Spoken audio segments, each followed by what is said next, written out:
lingering here over the next, for the most part, 5 to 7 days. So there's just no break coming in that department. But let's take a look at the national picture here. We have a lot going on.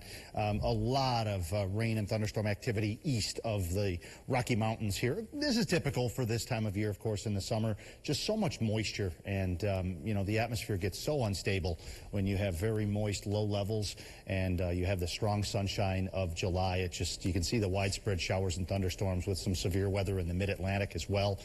Coming in closer, we're seeing the clouds and even some rain sneak into southern New York right now. But as we look even closer, there is a flash flood warning in effect for west central Bradford County.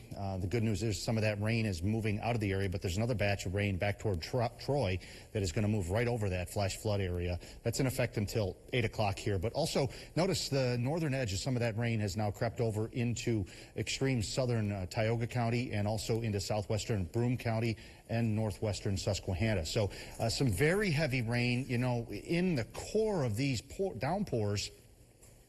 Could be looking at 2 to 3 plus inch an hour rates. I mean, that is just blinding downpours of rain, and will lead to ponding very quickly. And if these cells, slow down or train over the same areas, we're going to run into some issues. I don't anticipate that happening, but if you're headed down into Bradford County, even, southern Tioga County, we're watching just how far north some of that activity has crept north. In fact, you look at the cell there toward Athens, see how it's kind of lifted north a little bit. So very fine line between cloudy skies and some really heavy downpours right along the New York-Pennsylvania border. The good news is we don't anticipate any severe weather, but update.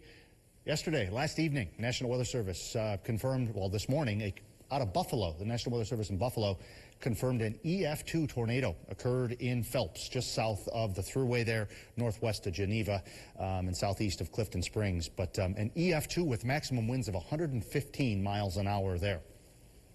I think that's the 5th tornado now across New York State this year, this summer. 70s and 80s, very muggy, dew points in the 70s. Again, that's an extreme amount of moisture in the air, and thunderstorms, updrafts are able to work with that and just wring the atmosphere out like a wet rag. Rain staying south of Binghamton so far. Flash flood risk continues to grow into northern Pennsylvania.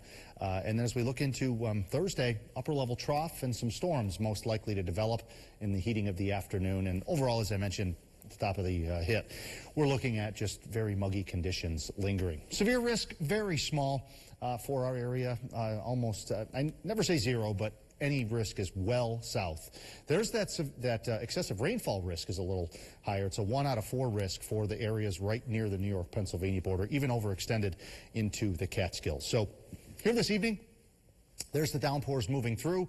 I think by about 10 o'clock, most of that activity comes to an end. Tomorrow, we start with partly sunny skies. Into the afternoon, we'll see some breaks in the clouds to get a little bit of sun. Very warm and muggy, but we should be mainly dry. Thursday morning starting off dry, but Thursday afternoon, some sunshine. And then in the heat, some showers and some thunderstorms will be popping up with some downpours most likely. So it's not going to rain all day long Thursday, even though that chance of rain is relatively high. It should mainly be afternoon and evening showers and storms, but we could be in the upper 80s near 90 on Saturday. Thank you so much, Howard. And still ahead on 12 News.